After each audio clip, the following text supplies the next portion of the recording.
एक गांव में केवट जाति में एक व्यक्ति उत्पन्न हुए। उनका नाम था गणपत भगत। ये कोई 100-200 साल पुरानी बात नहीं बता रहे हैं हम आपको। गीता प्रेस में आता है ना कल्याण अंक में, पढ़ो समझो वाला, तो वो पढ़ो समझो वाली बात समझ लो, सच्ची घटना सुना रहे हैं आपको। बिना पढ़ा लिखा व्यक्ति था, एक अक्षर पढ़ा लिखा नहीं था, पर कभी मांस नहीं खाया, कभी मद्यपान नहीं किया, कभी मछली नहीं पकड़ी।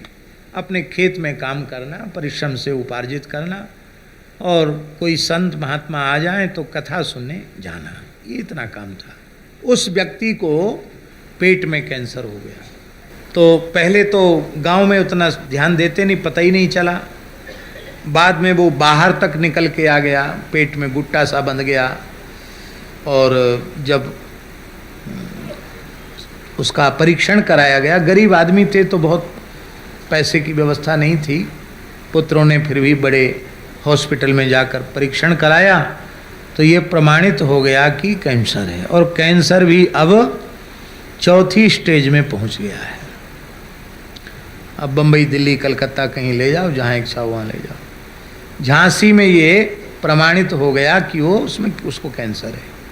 पढ़ा लिखा तो नहीं था, वो नहीं समझता था कि ये कैंसर क्या बीमारी होती है, लेकिन ये वो समझ गया कि अब डॉक्टरों ने हाथ खड़े कर दिया और मेरे मरने का समय निकट आ गया। तो उस व्यक्ति ने निश्चय किया, अपने लड़कों से कहा कि देखो हमको अब घर पे तो मत रखो, क्यों हमारी छूत की बीमारी कहीं किसी को लग गई तो ठीक नहीं, नाती पोते सब मौज में रहें, तो हमको खेत पर रख दो, मढ़ैया में रहेंगे हम, और हमको वहीं गैया का दूध वगैरह कुछ हो तो दे दिया करो, हमको कुछ, हम रोटी वोटी नहीं खाएंगे। अब सोचा थोड़ा दूध पी लेंगे, पानी पी लेंगे, ऐसे ही अब मरना ही है तो राम राम करके मरेंगे।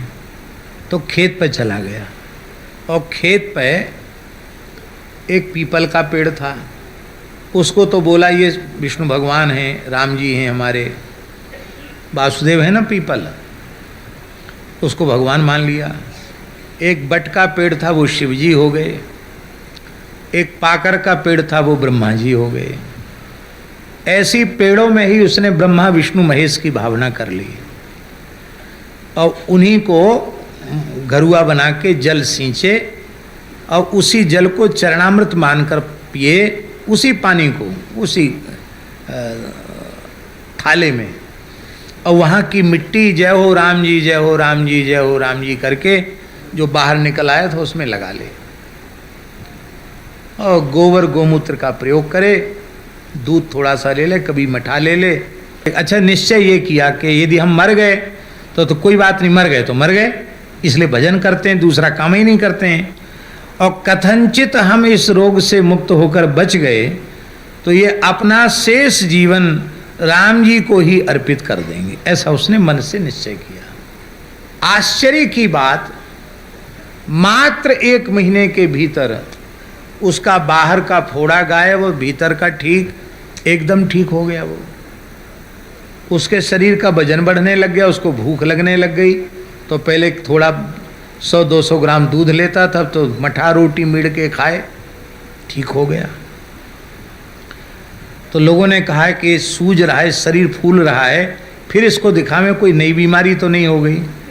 तो फिर से डॉक्टर के पास दिखाने गए तो उनको बड़ा आश्चर्य हुआ कि इसको तो कैंसर का कोई लक्षण नहीं, तो बिल्कुल ठीक हो गया, ले जाओ घर। ध्यान दें, बड़ी विलक्षण घटना है सुरेश जी। तो झांसी में उसे पता चला, लौट के घर नहीं आया, बोले हमने निश्चय किया था हम बच जाएंगे तो राम राम करेंगे। वहीं से वृंदावन पहुंच गया, और पूज्य गुरुदेव भक्तमाली जी के चरणों में पहुंचकर रोते हुए सारी घटना, अब हमें भजन का उपाय बता दो। वहाँ श्री राम जय राम जय जय राम कीर्तन होता, महाराज जी ने उसमें बिठा दिया, और तो कुछ कर नहीं सकते, गौ सेवा में लगा दिया। फिर कुछ दिन बाद, तुमने तो देखा ही ना उसको, हम लोगों को कहानियाँ भी सुनाता था वो, तो खूब भजन करता था। अंत में महाराज जी से एक बार बोला महाराज हमारा मन तो ओरछा राम राजा सरकार में लगता है, और हमारा कहीं मन नहीं लगता है, महारानी कुंवर गणेश बाई के प्रेम से राम जी अयोध्या छोड़ के बुंदेलखंड में आ गए और हम अपने राम राजा को छोड़ के कहीं नहीं जाना चाहते हैं। आपकी आज्ञा हो तो हम घर तो लौट के नहीं जाएंगे अब, पर हम वहीं ओरछा में रह के भजन करेंगे। महाराज का ठीक है, करो, जहाँ मन लगे वहीं भजन करो। तो वहाँ नदी, दो नदियों के संगम के बीच में, खुले जगह में, चट्टानों के बीच में भयंकर ठंडी गर्मी बरसात सहन करता हुआ वहीं रह गया। मिट्टी से पाट पाट करके वहाँ फूल और तुलसी की क्यारी तैयार कर ली और राम राजा सरकार को हरी हरी तुलसी डलिया भर के सुंदर सुगंधित फूल ले जा करके अर्पित करता। मंदिर से उसको प्रसाद मिल जाता तो खाने पीने की समस्या नहीं रही। कुछ समय में तो लोग उनके प्रति बड़ी श्रद्धा रखने लग गए। गणपत बाबा हो गए वो, गणपत भगत से गणपत बाबा हो गए। और एक दिन मंदिर में दर्शन करने नहीं आए। रोज आते थे, सवेरे आ जाते थे फूल तुलसी लेके और राजभोग आरती तक रहते, फिर चले जाते, प्रसाद मिलता था उनको। तो आज प्रसाद लेने नहीं आए। तो अभी भी वो पुजारी जी हैं राम राजा सरकार के। पुजारी जी के मन में आया कि भाई गणपत भगत आए नहीं, गणपत बाबा आए नहीं, चलें एक बार देख के आवें। तो उनको पता था वो जंगल में कहाँ, नदियों के बीच में कहाँ ऐसी प्राकृतिक रूप से रहता है। वहाँ जाकर देखा तो आश्चर्यजनक घटना है। क्या निर्जला एकादशी थी? हाँ, ज्येष्ठ शुक्ल पक्ष की निर्जला एकादशी थी। और वो तुलसी के बगीचे के बीच में एक शिला से टिक कर बैठे थे। 12 ऊर्ध्व पुंड्र तिलक थे, गले में तुलसी की मालाएं पड़ी थी और 1000 माला, 1000 दाने वाली माला, उससे नाम जप, एक हाथ में सुमरनी। तो उनको लगा कि भजन कर रहे हैं बाबा। पर जब उन्होंने छू कर के शरीर देखा तो भगवत धाम प्रयाण कर चुके थे। अब हम आपसे ये पूछना चाहते हैं